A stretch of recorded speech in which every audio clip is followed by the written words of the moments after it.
Let's go back to that story in which we spoke of a bit earlier on. Community development practitioners remain important and relevant in changing the living conditions of poor and vulnerable citizens. Rural and township residents depend largely on community development programs and services to better their lives. And for more on this, we're now joined by Lydia Maredi, Community Development Policy Manager at National Department of Social Development. And she joins us now via our video link.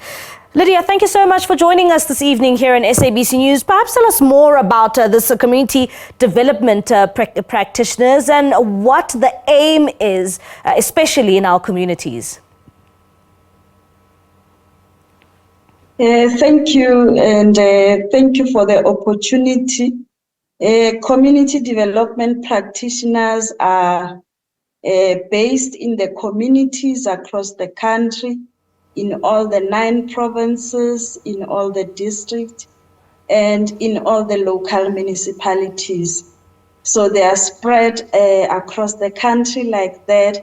But one of the most important work that they do is to mobilize communities so that communities can make decisions in terms of the services that they receive from government, but also to ensure that communities are actively participating in government programs.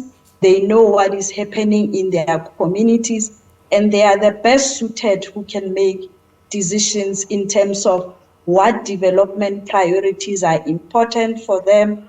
And also, so in terms of what community development practitioners will do, they will profile a community in terms of how the community is structured.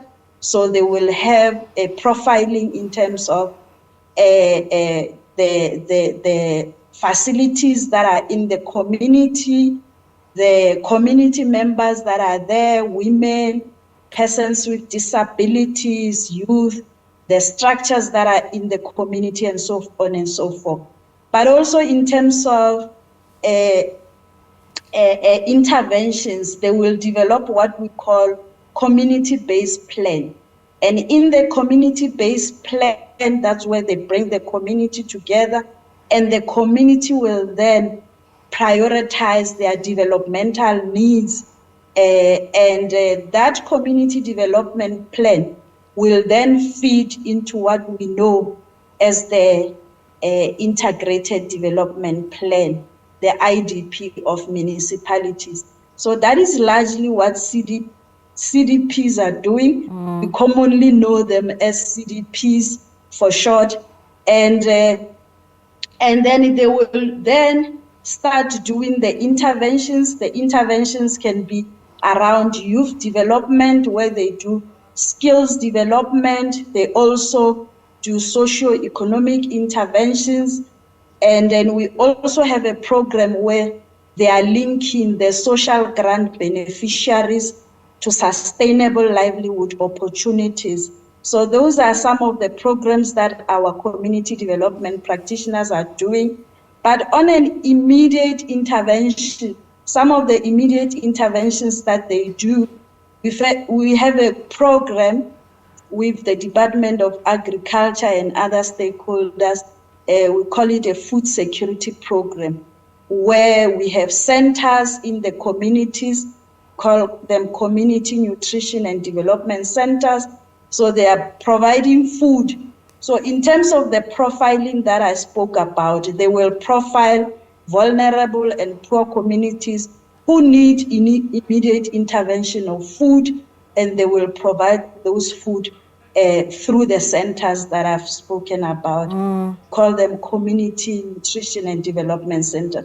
So in a nutshell, that is what community development practitioners are responsible for. And why is their role so important in our communities? You know, their role is very important because if you look at literature around community development practitioners are actually responsible to mobilize communities so that communities can understand the offerings that government is bringing to them, but also communities can also be able to make a decision about the services that they require from government. So they are there to ensure that there's active participation of communities between the communities and government. So their main role is to build a solid relationship, a partnership between government and the community so that there is that mutual understanding between government and the communities, but also so that there is trust between government and the people on the ground. Because government is responsible for providing services, but also the communities are responsible to ensure that they take advantage of those services that are provided, but also they must protect and take care of those services that government is providing to them. And maybe if you can also then just tell us, Lydia. Yeah, thank you so much. If you could also just tell us more about, those who have been able to benefit from community development practitioners. Yes, in terms of those who have been benefiting from community development practitioners, as I said, we've got interventions that are on the ground, the skills development, youth development, skills development that I've mentioned.